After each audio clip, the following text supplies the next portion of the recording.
there, I am Eduardo Mateus, talking from Belo Horizonte, Minas Gerais, Brazil.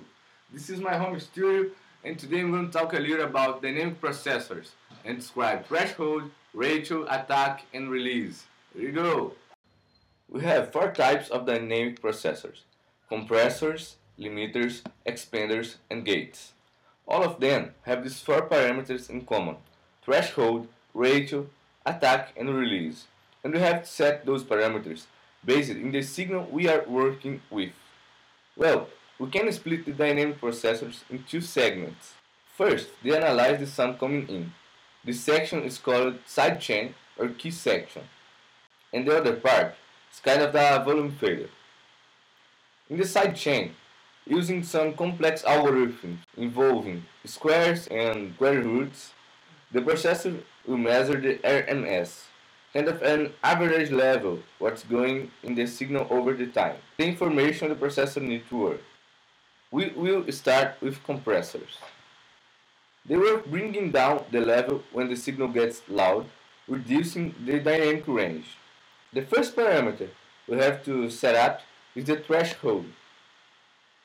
It will tell the processor at what level it will start working. Below that point, nothing will happen. Then, the ratio, which will tell the processor how much it will decrease the level.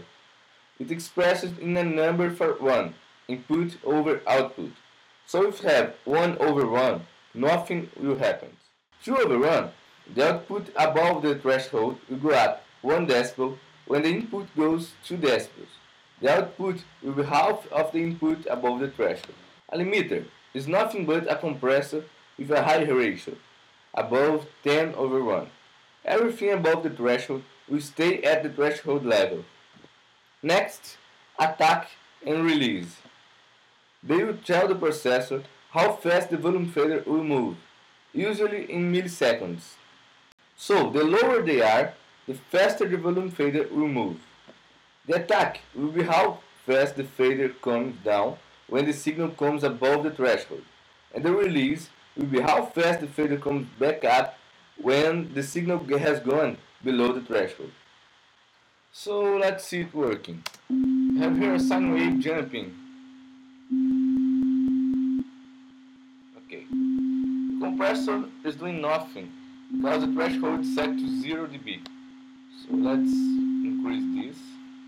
And it's still doing nothing because the ratio is set to 1 to 1. By increasing the ratio, you can see that the upper parts are now closer to the lower parts. It decreases the dynamic range. And now the attack and release. With fast attack.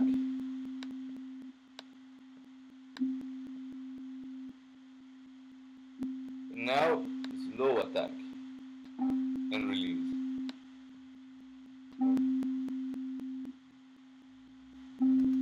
So the difference, it's very more subtle.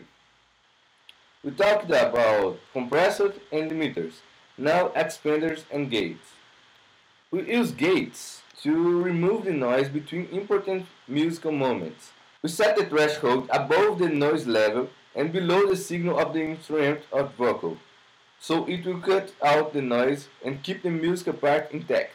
The ratio will work on the contrary of the compressor, which will stop working when the sound gets below the threshold.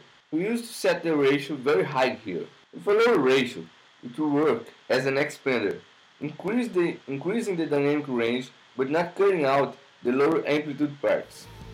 So this is it. I used my MacBook camera to record the video and QuickTime to capture the screen. Again, it was very hard, it was a challenge for me to record this video speaking English, because English is not my native language and I don't speak English very often here, and that's why I put these subtitles in the video. I hope I have covered all the important topics I'm supposed to, and I want your feedback. Is there anything I missed? Thank you for your time. See you next week.